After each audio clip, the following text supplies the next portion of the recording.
Good morning বন্ধুরা। তো দেখো সকাল সকাল আমার বিছানাপত্র সব বাগানো হয়ে গেছে। আর এখানে দেখতে পাচ্ছ সব কিছু ছড়ানো ছেটানো। এটা হচ্ছে আমার ছেলের নতুন ব্যাগ, আমি ফ্লিপকার্ট থেকে কিনেছি এই 2 দিন আগে। তো তোমাদেরকে বলি, আমি যাব হচ্ছে আজকে বাপের বাড়ি। তো এখানে ব্যাগ গোছানো তো কমপ্লিট, আর আমি এবার নিজে রেডি হব। আর আমার ছেলেকে পড়াতে এসেছে আজকে, তো আমার ছেলে এলে তারপর যাব। তো দেখো অনেকক্ষণ রেডি হয়ে, ছেলে পড়ে আসার পর ছেলেও রেডি হয়ে একদম তৈরি হয়ে গেল। তার আগেই টোটো চলে এসেছিলো, সেই জন্য রেডি হয়ে আমি আর কোনো ভিডিও করতে পারিনি। তো চলো তোমাদের সাথে যেতে যেতে কথা হবে। তো এখানে দেখো আমাদের বাড়িতেও আজকে না রান্নার ঘরের কাজের জন্য না লোক এসেছে। তো সেই জন্য একটু অসুবিধাই হলো, একটু দেরি হয়ে গেল, হুটোপাটি হয়ে গেল। সকালে কিছু না কিছু কাজ সেরে দিয়ে এলাম, অল্প কিছু যেটুকুন পেরেছি।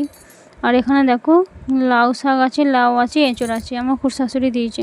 গুড আমরা আফটারনুন কিন্তু বন্ধুরা, বিশ্রামঘরে পৌঁছে বাপের গেছিলাম। বাড়ি চলে তো এসেছি। এসে প্রচন্ড খিদে পেয়ে গেছিলো, ওই জন্য চট করে কাপড় আজারে দেখো সব ফেলে রেখে দিয়েছি।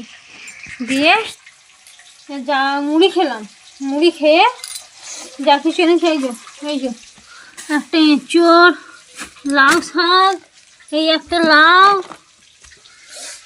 এটা অবশ্য আমাদের নয়, খুড়শাশুড়িদের। সব বার করলো, ওরা এই যে মা রান্না করছে। এবার একবার বসবো, তারপর চান করবো। মাছ ভাজছে মা।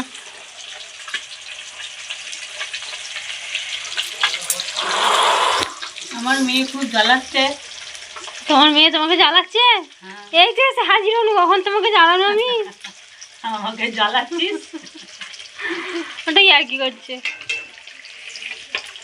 তো আজকে মা রান্না করুক, কালকে যদি আমি সময় পাই করব। আমার তো মনে হচ্ছে কালকে সময় হবে না, আমি রান্না কেননা 5 ঘর ভিক্ষে করতে হবে, পুজোর ছাদ করতে হবে।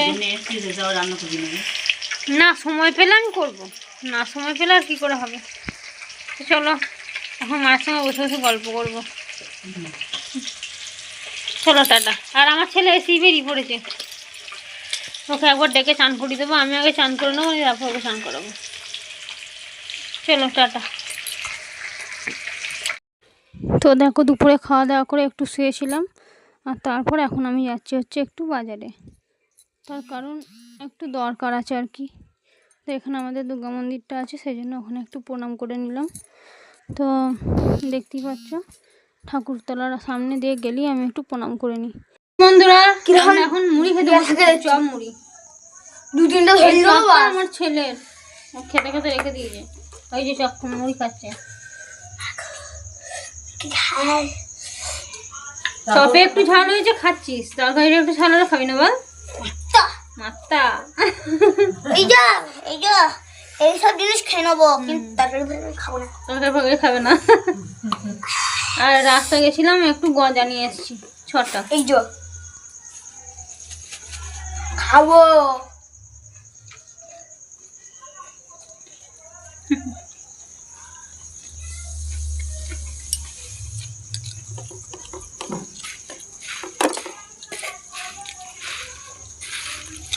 পাক না, নাহলে ঠাকুর রান্না দেখতে হবে। ঠাকুর এখন কোথায় আনবে? না না, কালকে তো বলছি। হ্যাঁ, ওই রাস্তায় দেখতে যেতাম বাবা।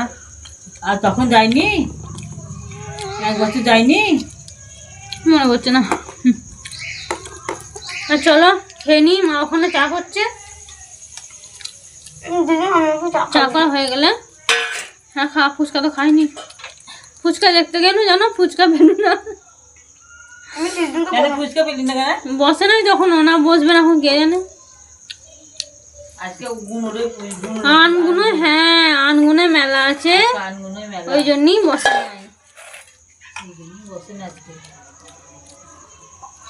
এই সন্ধ্যেবেলা এখন মুড়ি খেয়ে নিচ্ছি, মানে এখন 6:30 প্রায় বেজিয়ে গেছে। খেয়ে উঠতে উঠতে 7টা 7:30 বেজে যাবে। মানে আমার রাত্রে খাওয়ার দাফা হয়ে গেল, আবার কালকে। তো চলো খাওয়া দাওয়া করে নিই, তারপরে একটু শর্ট ভিডিও বানাতে হবে। চলো টাটা। প্রচণ্ড মশা। Good morning. আজকে হচ্ছে নেক্সট ডে, মানে যেটার জন্য আজকে বাপের বাড়ি এসেছি আর কি কালকে। আজ হচ্ছে বারোয়ারি পুজো। তো মা এখানে বসে বেগনি করছে, আর আমি এখানে বসে আছি। এই একটু আগে ঘুম থেকে উঠলাম। তো এই দেখো মা এখন বেগনি করছে, এখানে ভাতের জোগাড় করে রেখেছে, বেগনিটা হয়ে গেলেই ভাত বসাবে। তার কারণ আজকে না ব্রহ্মা পুজো হওয়ার আগে রান্না সেরে নিতে হয়।